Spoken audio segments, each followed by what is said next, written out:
All right. Welcome to Coram Deo podcast. We are here tonight. We're here. I'm Pastor Samuel. I'm your host, and this is main man Philip. This is me. Main man. Also a host. I hope that you feel hosted well. I feel like a hostess cupcake.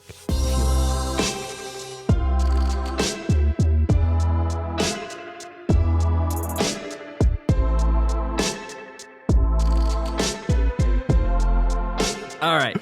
So last week we were talking about self-awareness and how that pertains and applies to purity. We are in Purity Month in youth group, which means an awful lot of awkward moments. So much awkward. So many for young not people. talking or talking and trying to change the subject. Yeah, just constantly trying to distract yourself from the uncomfortable subjects. Using literal couch cushion found raisins. Yeah. My guy found some raisin that had been on the floor probably 6 months. And an M&M. Peanut And a M&M. peanut M&M. Yeah. Mhm. So, yeah, we need to have these conversations, obviously. I mean, otherwise they're going to grow up and always feel awkward around this subject, Mhm. which will produce more of what we have, which is a completely biblically illiterate culture when it comes to sexuality. It's time to kill the generational curse. Yes. That is the truth about sex. Yeah, because pornography and sexual exploitation and all of those things are on the rise in a very alarming rate. And so we need to know for ourselves as adults how to have these conversations and have these conversations with our kids so that they don't stumble upon them at the wrong source. We have the opportunity to tell them first. And like we discussed last time, the law of first mention is so powerful. Why are we waiting to react to these things before it's too late? You know, it's like maybe we should have these conversations before, our 16-year-old is sexually active and now is having a baby. Maybe we should have these conversations before. Right. I mean, that's a story as old as time. And so there's so much hurt and so much pain that doesn't have to happen if we're proactive about this in a really healthy way. God designed sex. It was his idea, everybody. Everybody online. Welcome to the uncomfortable conversation. But God designed sex. It was his idea. The devil does not get this subject. And he actually is desperate to pervert this subject and make it selfish, make it dirty so that he can destroy humanity. If you really think about it, it's like, why is this subject so pervasive? This is annoying me because it's in front of my face.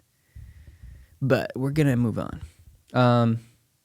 Why is he attacking it so much? Why is it that, he's moved on really from, I think he's moved on from the subject of sexuality, really, and gone on to gender, gone on to all these other crazy things that we would have never really thought of having a problem. Like he's like, I won this. We're done with this subject. Let's make it worse. So he's really wanting to destroy our kids, destroy us. And that's been his mission from day one. Well, before day one. Because before there was days, there was the angels and the Lord. So that was his deal, man. So we need to have these subjects, and we need to have these subjects discussed. So today we talked about managing sexuality, managing our sexuality, managing our desires, managing those things, and how to do that. Like actually how to do that well. I was like 22 or 21. Maybe I was 21. I think I was 21. And I heard this from a speaker, and she was like, listen, it is actually very possible to not have sex your entire life and have a really healthy, fulfilling life. Sex is not your number one need. And I was like, whoa. Because I don't know about you, but for me growing up as a man, well, as becoming a man, that was like, I don't know if anyone said it per se, but they made it seem like that was such an important need that if you don't ever get this in your life, if you don't get this, you will not be fulfilled. You won't be happy. Like, I think so much of the culture is to like, okay, how many people can you sleep with? Right. How quickly can you get into bed with people? And like, that's like a sign of your masculinity. That's a sign of your fulfillment. And so to hear that was like really liberating. I've heard it might have been at like a camp thing. I have heard that before. That wasn't new, but I don't think there was anything continuing after that. Right. So like it kind of felt like you say something and there was no evidence for it. Right. Yeah. So it was more just like, okay, that's your opinion. Yeah. Sort of. That's pretty much of how I've taken it. And I love what you. I wish I had my. I should have brought my note. I forgot my notebook. It's in the other room. But writing down things to do. Right. Yeah. How'd you word it? Things to do when. So not every time a sexual desire comes up in your life is that actually communicating your real need. Right. And so like stuff like boredom or loneliness or you're not active, you're not staying fit, you're not staying healthy, and all these certain hobbies that we normally don't even associate with it. Right. Like maybe boredom. But even that, I think with me, I didn't really connect it to until talking about, this. Yeah. Like boredom was like, oh, like, sure, yeah, I'm bored. Okay, I'll dabble on porn or whatever. But you don't think that. Right. All you really think is like, oh, porn time or whatever. So yeah, doing like noticing, knowing all these like knowing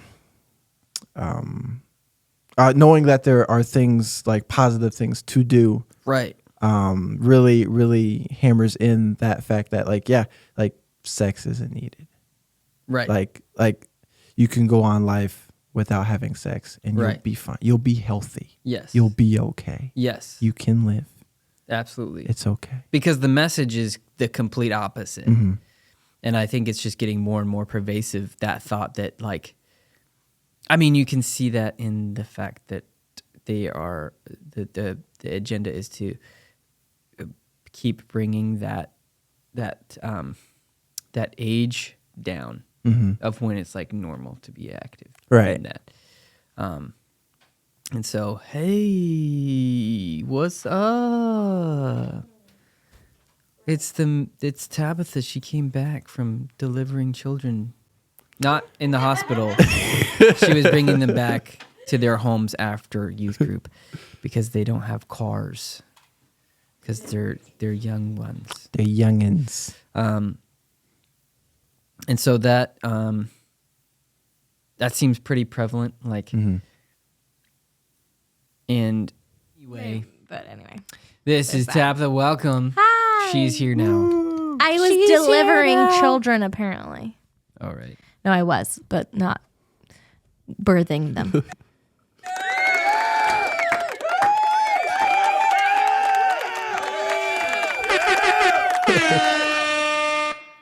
What are we talking about? We are talking about managing sexuality, managing our sexuality. I was going to make a joke about not delivering children because I can't have children right now because I'm not married. You don't have to be actually birthing them to be delivering them. No, I know. That's what it was funny. That's why it was funny. So we're talking about managing our sexuality, and that, listen, kids need to know that because you're a sexual being, you have sexual desires, and that is intentional on purpose, and it's not a sin. Right. I think that blew their minds. Well, Well, I Like- think it was interesting because this group of kids is way different than 2 years ago. We had a group of kids 2 years ago that were already having. I think they were older, so I think That's true. they. Well, no, had- because yeah, I Oh, think that's they were true, mostly actually. older, so That's they were more into the age group of needing to know things. all that stuff. But So it was interesting because all of this is hitting them at the right time, well, hopefully, I think. And so some of them were like, I don't even know what that word means, yeah, which was good, yeah, encouraging. sure, Yeah. yeah. I mean, yeah, I don't know. I don't know. You can act on things and not know what they are. Right. I was but- like, I don't know if that's true if they don't know what those words mean, because I don't know if I said this last week, but 10% of all 9 through 11-year-olds are already addicted to pornography. And so I'm like, That's an old stat. that's an old stat. And the guy who was giving it like 6 years ago, his son was in 5th grade. And he came home one day and they were driving in the car and he said, Dad, I'm the only kid in my class who has not seen pornography. 5th grade out of 30 kids. And I would like to say, Crazy. like, that's kind of true. But there's pornography everywhere. Just taking Victoria's Secret as an example. It's Victoria's Secret. Okay. Everyone gets that wrong and it annoys me because it's not Revelations. Victorious. Wait, It's people not- say victorious? Wait, did you say victorious? No, I said Victoria Yeah. Secret. Yeah, but it I just just sounds forgot like the S. Well, yeah. it sounds on the like end. people are saying Victoria's Secret. And Yeah, it's I've Vic- never heard it called it's like that. Victoria had a Victoria's secret, and Secret. her secret was it's soft porn. That's what her secret was. Her advertising is porn. Honestly, Let's just it's be not real. even soft. It's It's not. It's just porn. So that's what I'm saying. Like that, his statement was true, but like also not true because like commercials, walking through the mall, driving down the street, we're bombarded with actual porn all the time. We just don't consider it porn. Yeah. used to it. Yep. So, we were just getting to the point of talking about how we actually manage it, and Philip was bringing up how he liked, okay, things we actually can do. Because a lot of times, what I really love, okay, we're using this resource for the children. There's guys and girls versions. Highly recommend it. Listen, this is, obviously geared towards teens, but there's testimonies in here from like 20-year-olds, 30-year-olds.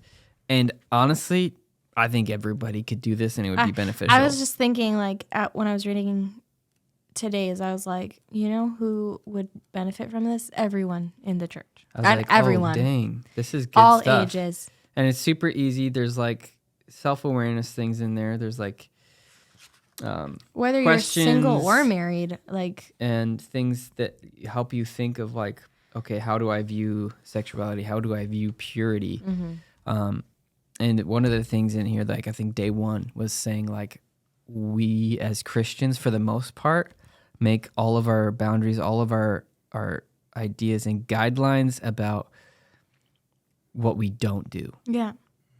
And Not just with purity, but not with just with everything. purity, but Yeah. that automatically puts us on the defense and powerless. Because like it's not exciting to be known for stuff we don't do. Like that's why That's like- it's like Christians diets. it's like boring. It's Yeah. like, oh, I don't have sex. And I don't that's do drugs. why I don't it's smoke. so I don't hard drink. for people. And it's like that's not how you even present yourself as an exciting human being. Right. I was like talking to yeah. one of the kids. I was like, dude, do you go up to somebody and say, I don't do this, I don't do this, I don't do this. You want to be friends? No, because you didn't tell me anything about yourself, actually. Like, you didn't tell me anything exciting. Why would I do that? you told me what you were against. And for kids, like, telling them what not to do and then giving them no plan of what to do instead just makes them want to do the things you just said not to do. Yes. Like, it's just, It is just a true thing. Even if you're an adult, if I tell you, hey, don't do this, and then don't give you an option of what you should be doing, Right. Absolutely. psychologically, you're going to be like, well, don't tell me what not to do. Well, take diet culture, for example. Yeah. You're not allowed chocolate. What do you think about 24/7? Chocolate. You're not allowed bacon I for mean, the next 10 days. For Philip, he looks in the mirror and sees chocolate, so. You are not allowed to look in the mirror. Dang. What do you do for the next 10 days? Want to look in the mirror. Not shower, unfortunately. Oh, wow. That's intense. So we were getting into things like what we should do, and Philip was bringing up some good points there. Sweet. So Let's get back. Right. Back to the points. Voila. Wow, I have my notebook. I had it Whoa, the whole it's time. I lied magic. before, guys. Ugh. All right. So we covered boredom, like reasons why like boredom is one of like the biggest things. But like connection to people. Oh my goodness. Guys, get some friends. I literally some friends. okay, so Get alive. I'm a he's probably not gonna watch this, but I do have a brother. All of his friends are virtual. Yeah. No. Yeah, man. No, that doesn't count. It Okay. doesn't count. It doesn't count. Like You need people in your life, in real life, to be like, bro, what's going on? Why do you smell Literally. like cheese? You constantly smell like BO, man. Like you need to go shower. I mean, he does take care of himself, but No, I'm just That's saying, an like, you, example. if you're not physically with Right. somebody, like you can't actually, Have accountability, you basically. can't have accountability. And like, dude, you know how easy? I mean, internet women, It's so the ones that I deal with daily, the ones you deal with daily, Mm-hmm. Amy 5000, with things that are just not realistic. It's so as the easy profile to picture. lie. It's It's so you- easy to disconnect. It's so easy to not be known. Yeah. Anyway, continue your really amazing point. so yes, friendships, and I think, at least for me, mainly because I grew up being shy, is that like it's not. It's only for specific types of people. Like Right. even like purity aside, Yeah. friendships, relationships, only for specific types of people. And like for me specifically, I only need a couple. I only need at most 2, maybe 3, but that's it. I don't need any more. And like that's such, because like with purity, where do you get attacked the most? When you're isolated, right? Yeah. When you're when you're alone. With me, that's where I found all this, was when I was by myself. Right. Yeah. It's where the addiction starts. It's where everything just kind of just consumes you. Yeah. Is when you're alone. And so when we follow that lie, like, oh, we don't need relationships, what happens when you do get attacked? Because you will get attacked. Yeah. Okay. Yeah. All right. You will get attacked. What happens then? Oh, well, then I'll reach out to a voice I talk to on Discord. Really? What is that going to do? And Really, they're gonna you're be gonna like, have that's this a problem for you? conversation. Okay. Like, This really uncomfortable conversation with somebody you have like you don't zero even know what their face looks relational like. equity. Like your greatest connection is online gaming. That's No. not going to work out for you. Not gonna. Well, I think to open, like, it's not just purity that festers and like gets attacked when you're alone. Like, almost every sin is like that. right. Like, whatever you're hiding, wherever you're hiding, that's going to be attacked the most. Yeah. So people like, Well, that has everything to do with purity. yeah. So like food, eating, like that. I feel like sexuality and body image go together a lot. Oh, that has to do with self-esteem. Right. And so if you're hiding like the girl that I delivered, the girl that I took home, she's saying I have an issue asking for more food or putting food back, even though that's not necessarily a body image issue. I'm like, well, why? What is the actual root to that? Is it like you don't like yourself, or you don't think other people like you? And that's like, if you let that fester, that's going to turn into something else. Yeah. That's bigger issue. So that it is a big deal. Yes. Yeah. And I think you have a good point of like the idea that, I don't really need that many friends. I don't really need that many people. I don't really, that is, again, like that whole like powerless thinking really, you think it's powerful, but it is really powerless because. Right. It only feels powerful because it's prideful. Yes. Well, because you get to choose which 3 it is. Like, ooh. But there is something to say about quality over quantity as well. Yeah. That's true. That is true. Because I mean, like you become the people that are around you. Yeah. And there's little kids in school that are like, oh, I'm friends with everyone, but nobody actually knows you. Yeah. So it depends. Like if you can be friends with 100 people and they actually know you, then that's great. I don't think that's possible. No. I mean, there's layers to friendship, right? But True. So like obviously you can't have like 50 close friends. Right. I don't think you can. Jesus had That'd 3. be tiring.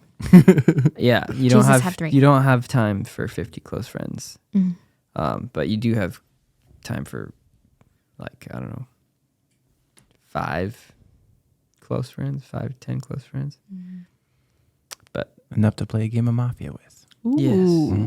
Yeah. There you go. That's your judge. If you can play Mafia, you got the right amount of friends. If you can't play Mafia, keep looking. Yeah. Keep looking. But that's actually another conversation, like relationships. But that's It goes together. a key. The point I'm trying to drive this home with them is that like you need to build into your purity plan community, like why It's you're so bringing true. that up, because loneliness, isolation, and if you don't have people, you can be like, hey, I'm really struggling with the M word.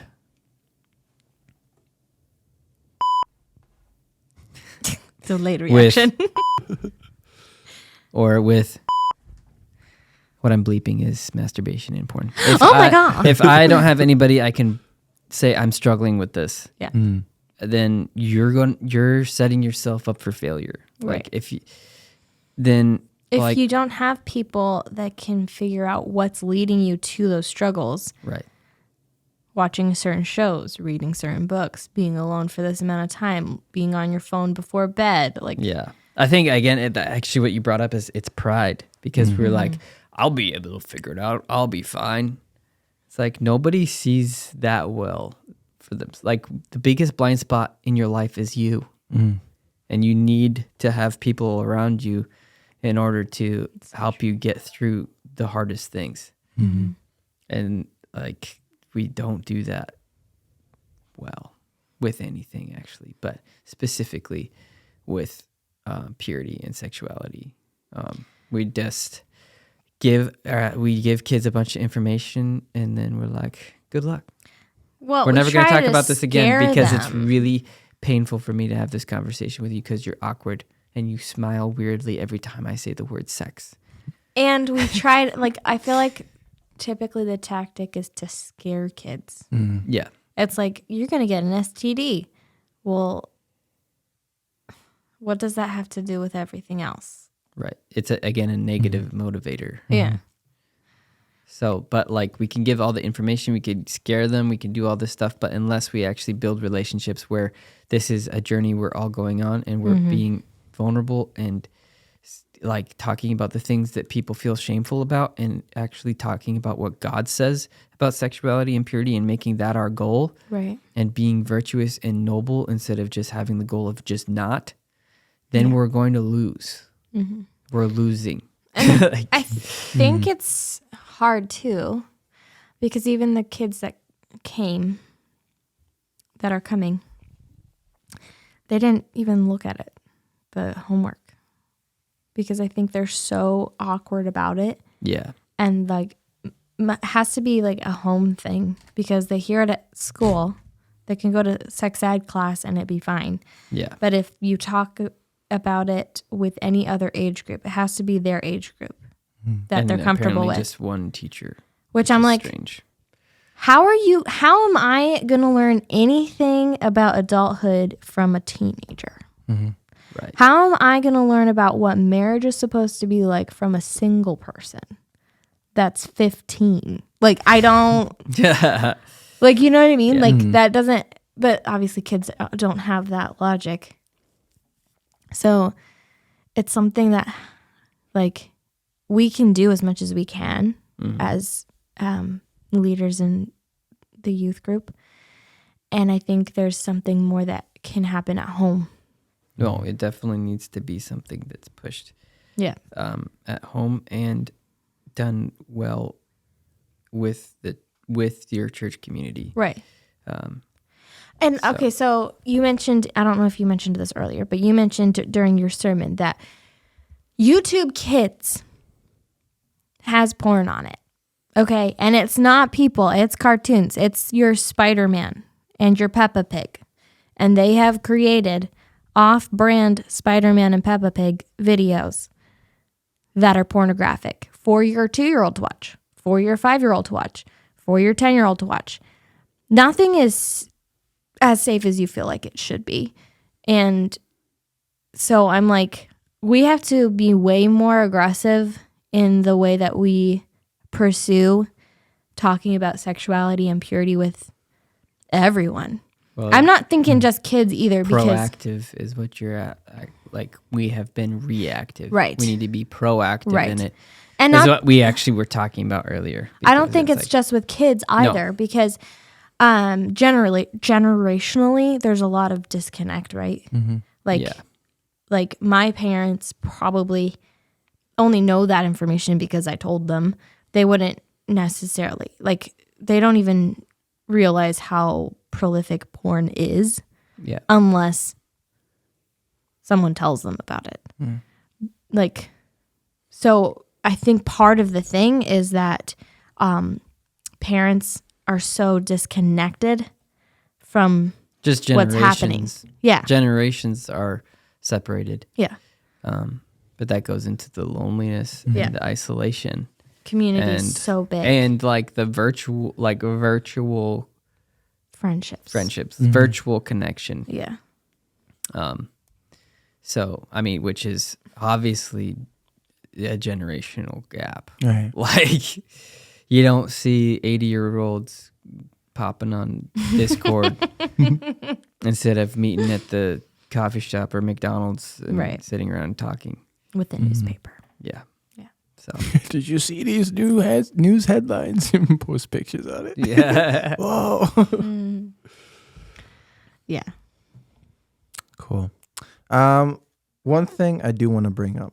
Okay, so I actually do love like the topic of sexuality. Like I think I love it because it just never taught it. So like it's like Right. just always you blows my realize mind. the importance of it. Yeah. There's always something new to say. It's like, oh my gosh, bro, blowing my mind. So one thing that you said, that I have heard before, but every single time I hear it, it's like I want to scream it at the top of my lungs. Is you don't have to act out every thought. Mm-hmm. Yes. My That's very goodness. true. My goodness. My That's so true. goodness. Okay, so like, I think where we find that being okay to do is like a lot of things. Like, let's see. Okay, Self-control isn't a very big virtue outside of the church. No, I mean, it's the last fruit of the spirit, and by the time you get to self-control, it's like, okay, I'm done singing the song. But like with that, acting out on every thought. When you're born, you cry. Yeah. Your thought is food. You get food. Yeah. When you're a kid and you cry, like your thought is, oh, I need to be with mom right now. I need a hug. Right. I need to be with parents. Like when you let's see. Like when you stub your toe, whatever, you bleed. Like, oh, I need to patch this up. I need it's not, none of that is bad, but you're kind of like okay, when it, like I see like I need something. Like, oh, I think of something that I need. Whether that be because like I hurt myself or like I'm hungry or whatever, I'm gonna need to feel that. So when this isn't brought up, when purity isn't brought up, when sex isn't brought up, when those thoughts start to appear in your mind, like, oh, I need to fix that. Yep. For whatever reason, I just need to fix that. And you kind of naturally already know what to do. Right. Yeah. So, my leg's falling asleep. So, why I love that so much is because it's so like everybody has reactionary. It's like everybody faces this. Yeah. All of the time. Yeah. All of the time. And I have not heard this until I probably only heard that from you, honestly. Probably not. Maybe it's just because you say it so well. I've probably heard it before, but whenever I hear however he phrased it. Well, probably not even in the context. I mean, you probably heard it before, but not in the context of sexuality. Right. Yeah. That's Because probably Corinthians about not every thought act on. Yes. Raw. And not every thought that you have is actually yours. It's so true. Because here's another truth.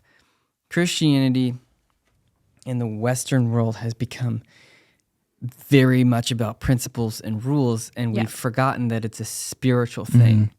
Like Christianity, for the most part, on Sunday is not a very spiritual thing. It's not very. It's like we do this, and we do this, and we don't really get into any kind of spirituality for the most part. And ooh, spooky. But like there is an enemy who he gives you like crazy thoughts and tries to convince you that that's your fault. And it's like, dude, I couldn't have come up with that myself. Well, it's like that's crazy. Story that Chris Valentin tells about the spirit that can talk to you and you're driving and you're like, ooh, what would happen if I drove off this cliff? Yeah. That's not yours. Like the first time I heard that, I was like, oh, there's a lot of things like that. Yeah. That I think all the time, and I'm like, what the heck is wrong with me? Well, because Pastor Eric did that great sermon on Elohim. Mm-hmm. Totally. And there's other Elohim, like other gods in the world and other spirits that are going on. Right. And so all that's happening. And so that, like as a teenager, as a young person, you're getting flooded with all these new things that no one has told you anything about, that no one has told you, hey, that's actually natural, that's okay, buddy, like don't freak out. And then we just kind of leave them out there to dry with all of these Elohim out there trying to like convince you how evil you are and how disgusting you are. Right. And sexuality is so precious to Jesus and therefore so precious to other Elohim. Yeah. Like when you read the Bible, when you look into Roman life, there are many, many, many gods that were sexual gods. Like you would do sexual things to please them. Yeah. And so to think that you can just not talk about it and it's going to be okay. And it's going to work out. It's figure out kind the of right naive to think that way. Like, so for sure. And so that too brought me a lot of like freedom and being able to be like, nope, that's not a thought I'm going to entertain. And it comes from 2 Corinthians 10 verse 5. But so we'll start with, for the weapons of our warfare are not carnal, but mighty in God for pulling down strongholds, casting down arguments and every high thing that exalts itself against the knowledge of God, bringing every thought into captivity to the obedience of Christ. And so the implications of that verse is that not every thought is a good thought.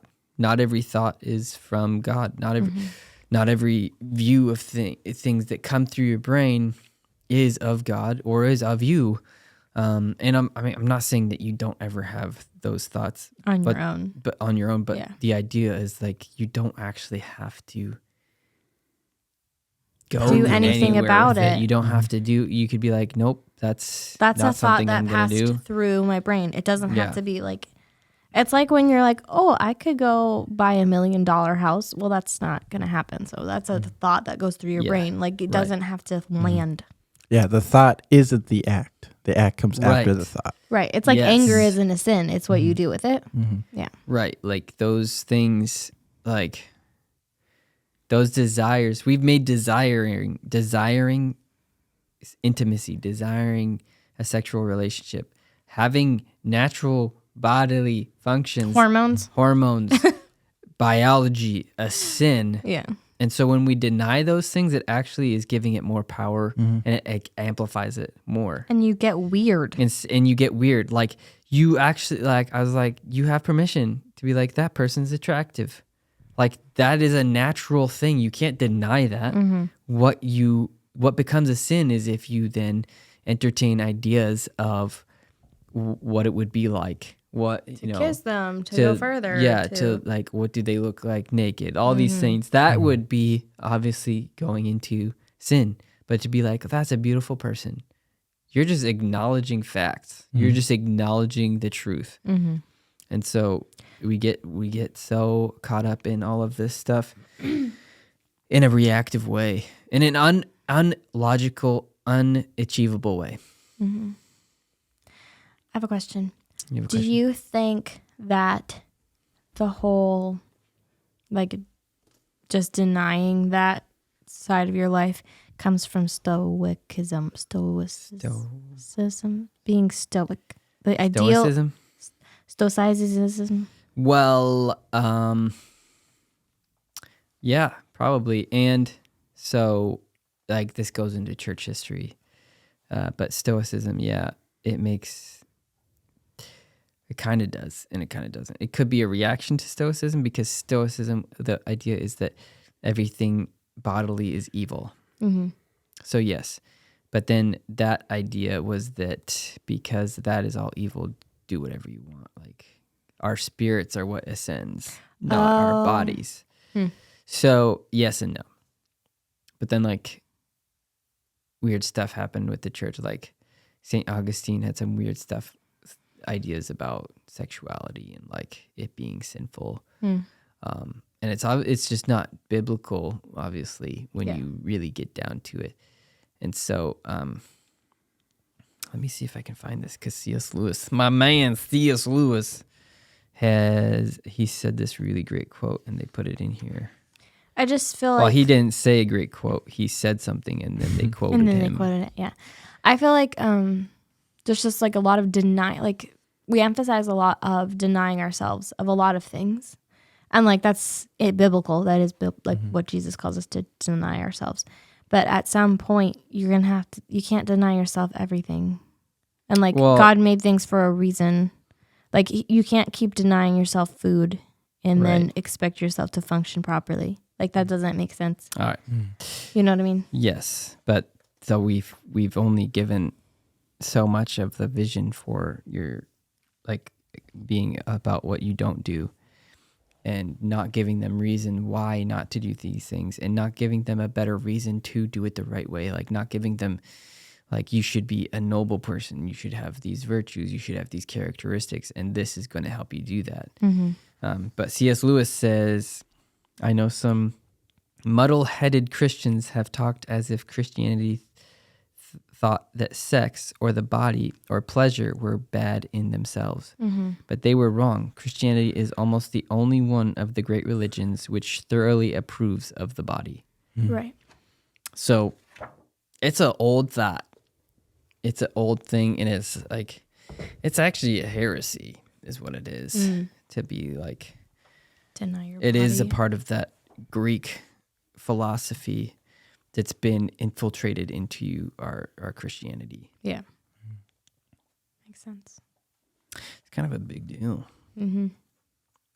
So yeah, the things that like I mentioned, other things like, so we already talked about our biggest need is not sex. We can live a whole life without it, and we'd be completely healthy, and we could be fulfilled. And then we talked about like not every desire or urge for that is actually communicating your need. We kind of touched on that, but like a lot of it is self-worth and significance or low self-esteem, right? I think we can all agree on that. Like, we want to feel wanted. We want to be attractive to people, and we want to feel good. And what the world tells us is that if you want to be wanted, you have to be super attractive. And you have to be really attractive to all of these people. And it's like, only about the way you look. Yeah, and it's about the way you look and how much of a appealing person you are in that way. And it's like, that's not going to give you self-worth. It's really not going to help your self-esteem. At the end of the day, with their plan, it is empty. Mm-hmm. There's a lot of great podcasts of ex-porn stars that I've listened to. And they're typically Christians following the Lord. Actually, a lot of them are pastors now, funnily enough. And they all talk about that because the way that they were drawn into it, typically they were either sex trafficked in or they were drawn in by wanting to be an actor. And this was an opportunity for them to be an actor. And it started out really innocent. And then all of a sudden they're on drugs to get through 10 scenes. And all of them talk about how they were only known at some point. There was this pastor, I can't remember his name, but he was only known by his stage name. Nobody called him by his real name. Right. And what broke him was a bank teller calling him Joshua. And he was like, oh my gosh, what am I doing? After like 10 years. Dang. And then he like switched and stopped doing everything.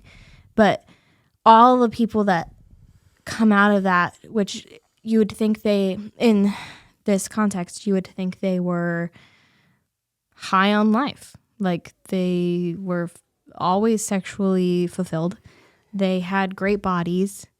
Like, by the world's standards, right. Sexually fulfilled. Yes, by the standard of the world, the sexually fulfilled all the time. Paid a lot. Had like this high life, had really nice stuff all the time. Like they're working out, exercising, eating out all the time. Like they lived the life. All of them hated themselves. Right. All of them felt so empty and so alone, and nobody knew the real them. Yeah. The rate of suicide in porn stars is ridiculously high, right.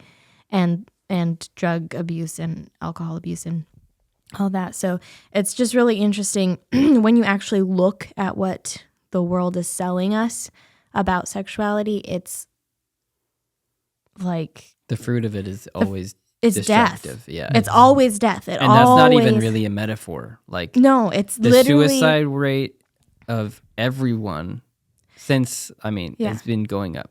It's suicide through actual suicide, like just purposely killing themselves or drinking themselves to death on accident or drugging themselves on accident or STDs. Yeah. Like even if they have as much protection as possible. It's like that's where it's leading you no matter what. Yeah. It just depends on how fast. It's a lie. It's always a lie. And so like self-worth, if those people had self-worth to begin with, self-worth, that's really hard to say multiple times. Self-worth. Yeah, try to say that 10 times fast. If those people had self-worth before, and we had, done a better job as a society, as parents, raising these people up and showing them their true identity, they probably wouldn't have gotten into that spot. Right. The rate of divorce when people don't live together before they get married goes down by 30%. Wow. I think it's actually 34%. That's crazy. That's a high number. Yeah, and we touched on like boredom and need of. Did we just touch on that? Boredom and need of image, being bored, but like for real Our Yeah. generations grew up like the generation, like my older siblings are like 6 and 8 years older than me, and video games were a part of their life. But not their whole life. And they would come to video games every once in a while and like go ham on it, right? Like they would do LAN parties or like let's just play this for like I mean, they had the Nintendo. 3 hours or whatever. Let's do an all-nighter. Our generations, that is what we did. It was reversed. Like we went and did things. We'd go outside Sometimes. if the game overheated. Yeah. Yeah. And so the generations after us, it's like, I mean, like More. your brother is like all virtual friends. It's even more so. Like young men especially need adventures. They need like physical things to do. Right. And we're just not. Absolutely. I mean, you doing guys that. were created for conquering. Like, looking back in history, what did men do? Right. They went to war. Yeah. And so they have all this energy and all this need for adventure, and we're giving them it virtually, and that only lasts so long before you get really bored. And that's why And I people think get that's- addicted. And that's why I think the porn industry has found such a huge market. Totally. It's because it's like, okay, go sit in your room and play a video game. And it's like, well, I've played I'm all bored. the games. I'm bored. Yeah. And I don't have a purpose. And so that one is a huge I one. think for women, for girls, there is a need for super need for connection. Even like, I'm not saying that's not for men too, but there's almost an extra level of it. Well, men like- connect more when doing something like physical stuff, going out conquering.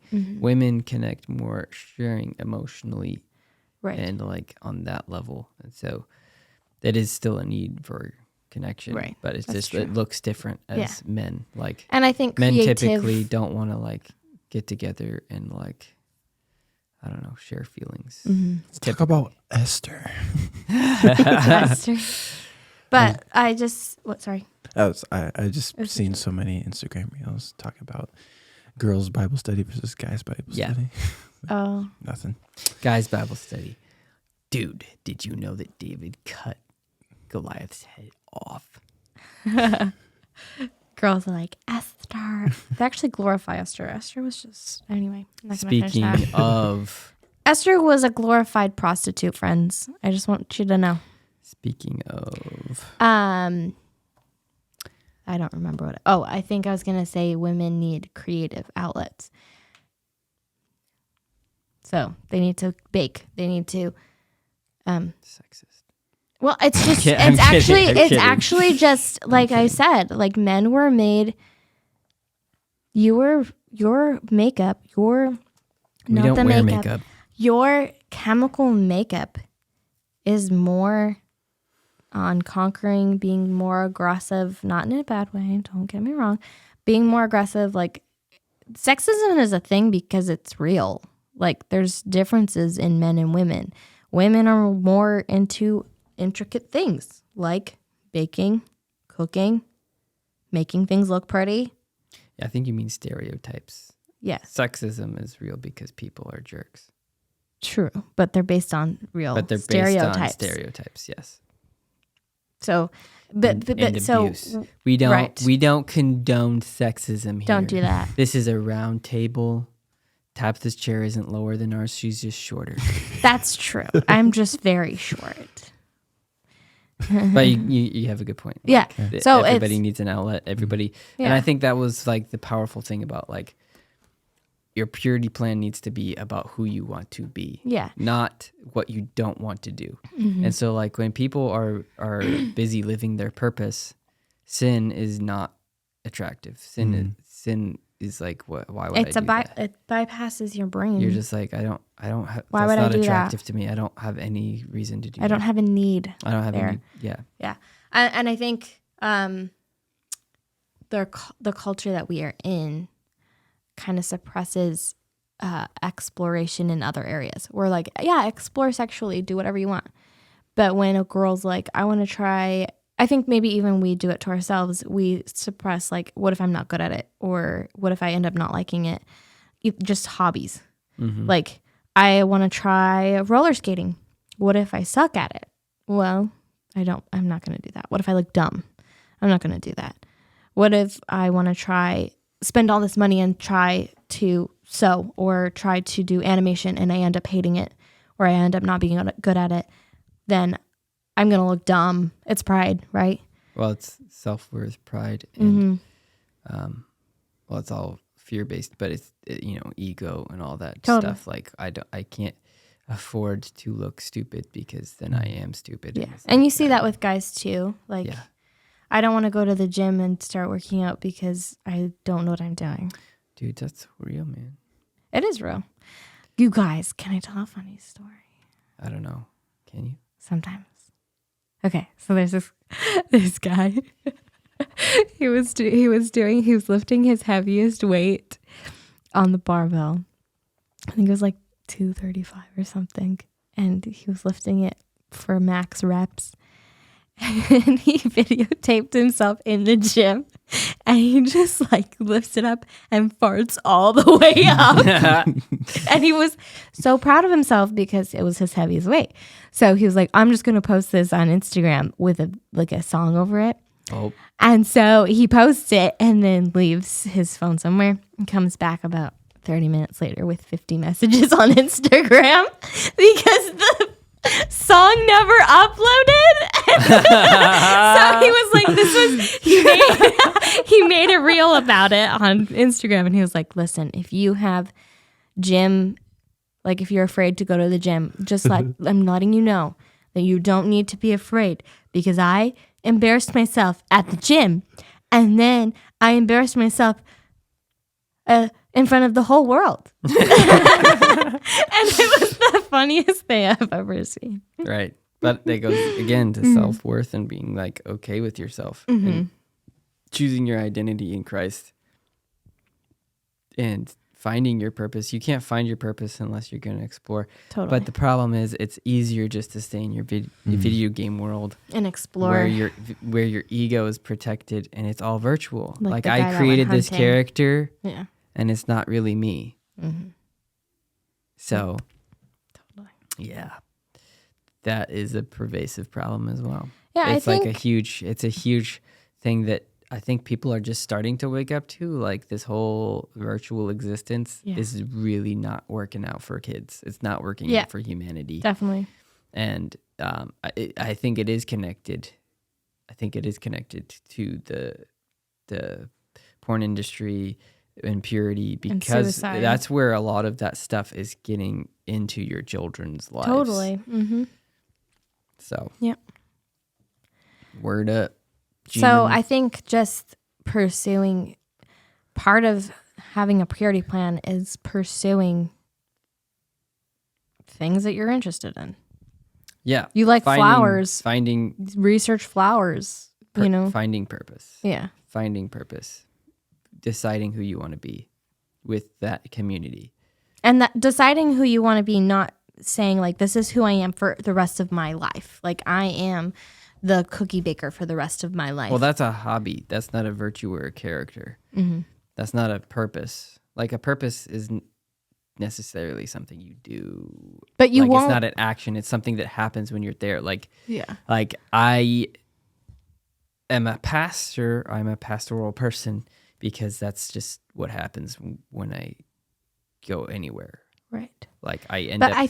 But you didn't figure that out as a teenager. You figured that out later on. I figured that out as a teenager. I'm lucky. I figured it out that's very quickly. I'm just trying to say like the things that I am, like the hobbies I still like are still there. But the hobbies are an expression of something deeper. Right.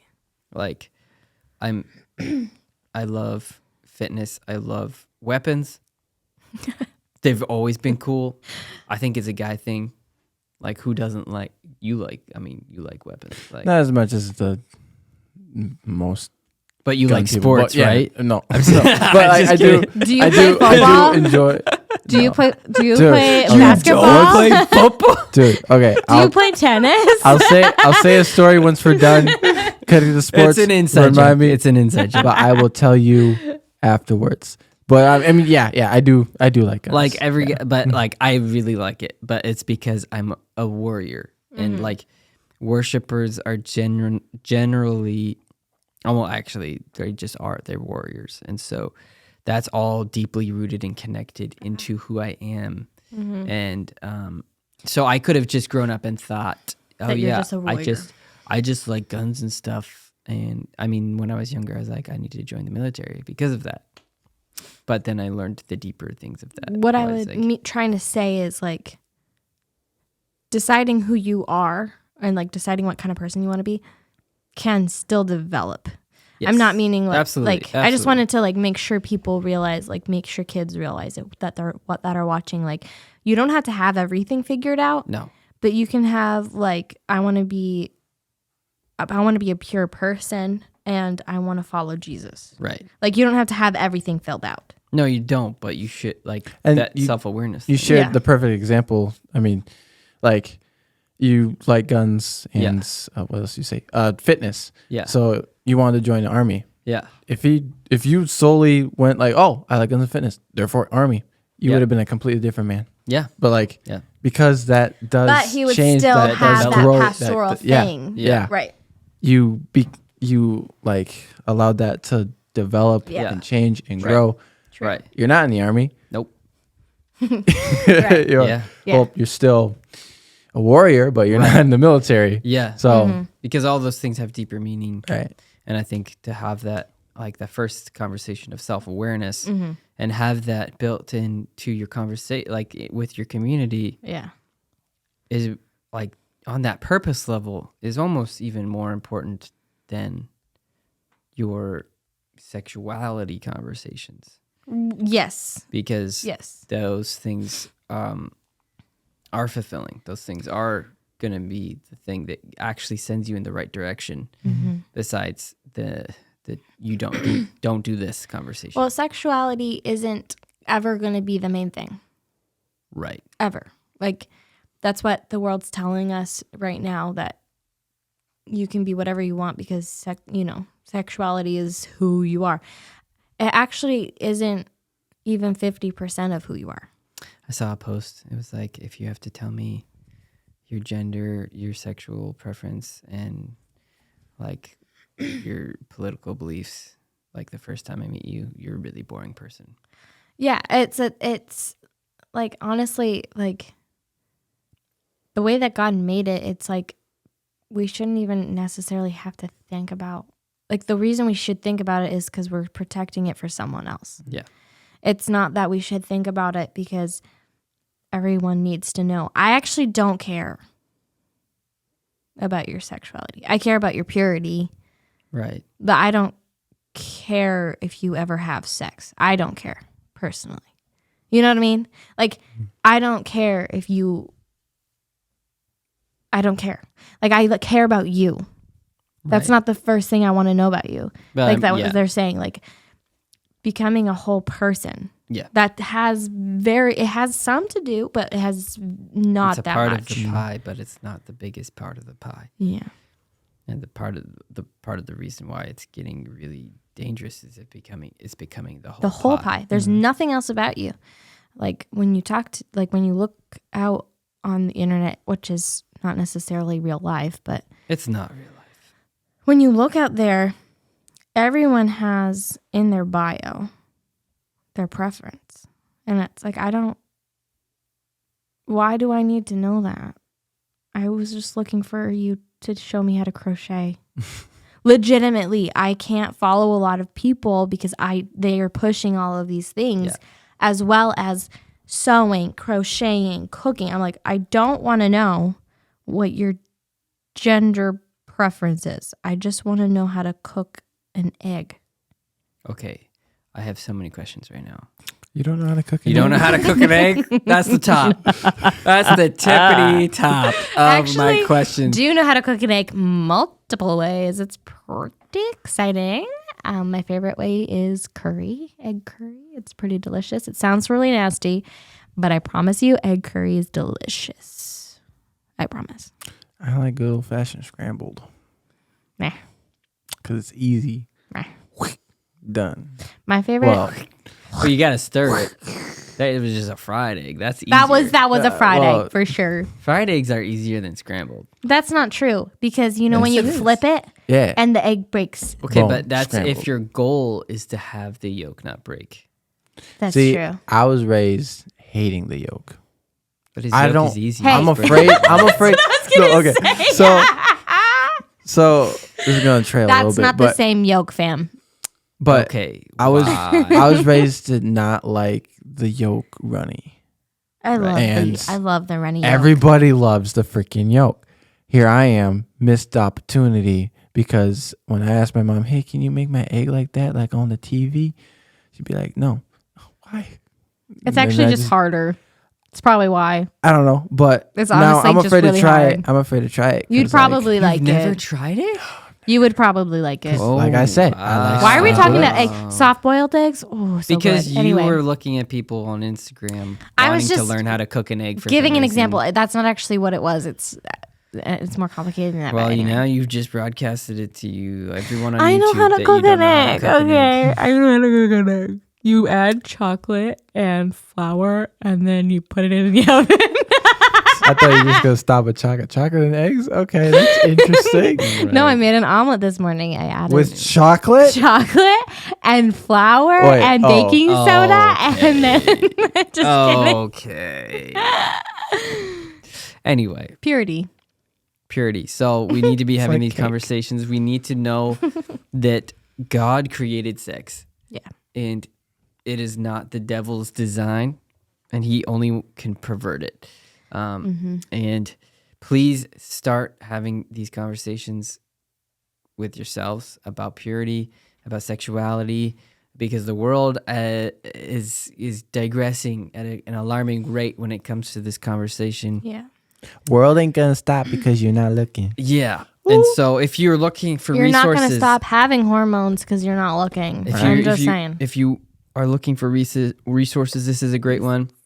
You could go to moralrevolution.com. They're not follow guys, them on Instagram. That is the 40-day journey to purity. Yes, it's fantastic. But they have tons of other resources. They have a whole class. If you're a parent and you're like, I feel so awkward, I don't know how to talk about this subject with my children, I just want to hide away. They have a whole course, how to talk to your children about sexuality and sex in a healthy, pure way, without shame, without guilt. And they have a ton of other resources too, not just for kids. Like it's from for everyone. kids all the way up to adulthood, to grown-ups.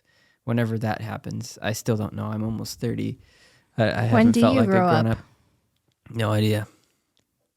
I don't know. I don't want to. I thought maybe it would happen when I bought my first gun.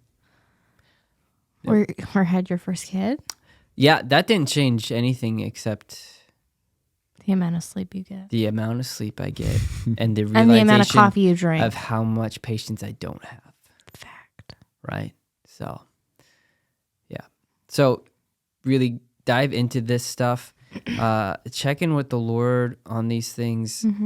I think it's really important to have those like part of your Bible studies. Like, what does the Lord say about sex? What is his idea about sex?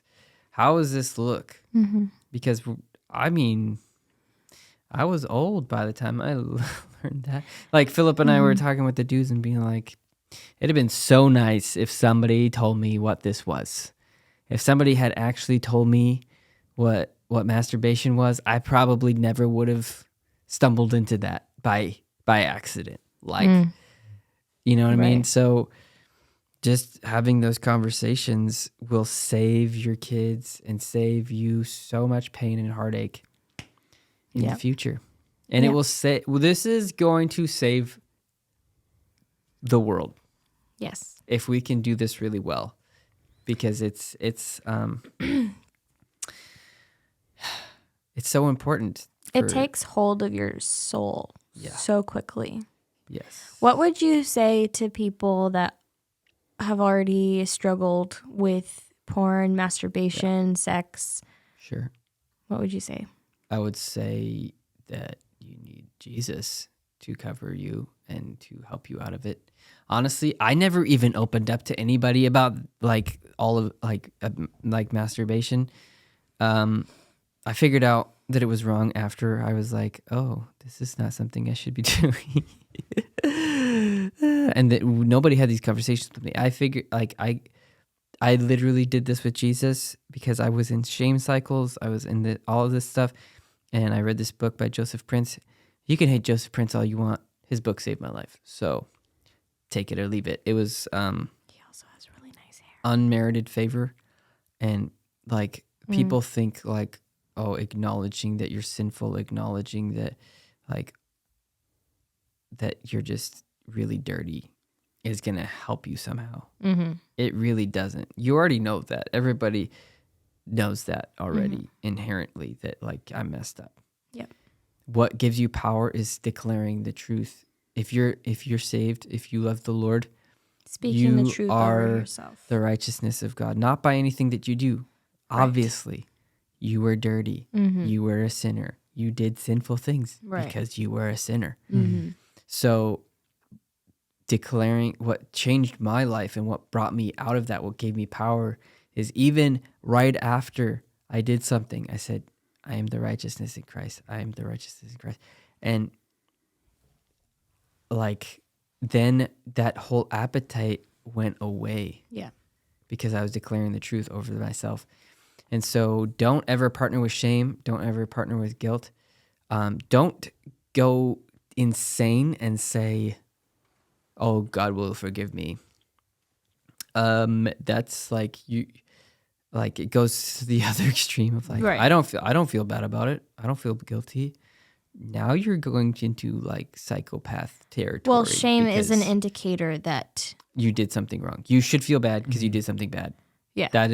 That's normal. But partnering with shame is saying that I am shameful. Yeah. There's a big difference. Right. And so some people, when they hear about grace, then they're like, oh, I'll just, like, oh, it's covered by grace. I don't feel bad. It's whatever. I'm like, no, you should feel bad. You did something bad. Mm-hmm. You are not bad. That's not who you are. You are not shameful. You are not these things. But like, dude, if you slap somebody in the face, you should feel bad for slapping somebody in the face. That's a bad thing. Yeah. So there's a big difference between partnering with shame and feeling shameful about something. Yeah. Being full of shame or being like, oh, I did something shameful. Yeah. So make those distinctions and be like, I'm bringing this to Jesus. I'm declaring the truth over myself. I'm not better. I'm not all the way out yet, but I'm getting there. Yep. And so like, if that's a part of your story, a part of something you're struggling with currently, like that's what I would do. And then if you're like, I'm out of it, I still feel shame about talking about it. I don't want to tell people about that. That's actually, you still feel shameful about it. If you have victory in something, it shouldn't bother you to say it. Like, I have no problem talking to people about like, yeah, I used to masturbate. Like that was a part of my story, but Jesus saved me from that. Jesus took me out of it. Yeah. It's like, yeah, I don't care if people know because I'll tell you. Like, Right. I'm not keeping it a secret. Like, that's a part of my story where I can help people. I had no problem talking to the dudes today and being like, yeah, I stumbled into it. I didn't even know what I was doing. And then I figured out, oh, this is bad. And they were like, okay, cool.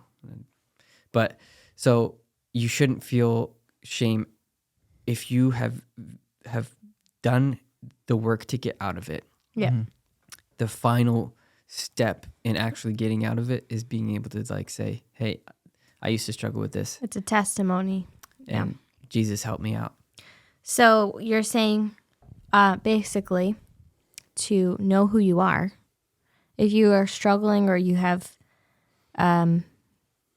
dealt with or you've done masturbation, porn, had sex before marriage, or all those things, find out who you are in Christ. Yes. And speak that over yourself. Yeah. You would also say find community. Absolutely. And have them do the same thing. Speak speak who you are in Christ over you. Yep. And like we were saying, find your purpose. Yeah. And there is forgiveness for you. There is freedom for you. And there's plenty of people who don't struggle with those things anymore. Yeah. Are they tempted? Perhaps, but they don't struggle with that anymore. You actually don't have to struggle with these things for the rest of your life. Yep. You really don't. Jesus is way more powerful than these things. Yes. Living righteously is way more rewarding, and the appetite for those things will definitely go away. Yeah. Yeah. Awesome. So thanks for listening to Coram Deo podcast. I hope you were a little bit squirmy. You know, we said all the words that everyone doesn't ever like to say. So like and subscribe. Make some comments. And appropriate comments. We are adding a donation opportunity. Not because we want everyone to be throwing money at us, but because we do want to paint the walls. But because we want to, this all takes time and effort, and we want to support what's happening at New Life and at Coram Deo. So we're going to add a donation button. If you feel led that you would love to partner with us, what we're doing, taking the time to have these conversations, please do. Please donate. Give what the Lord puts on your heart. And we'll see you next time.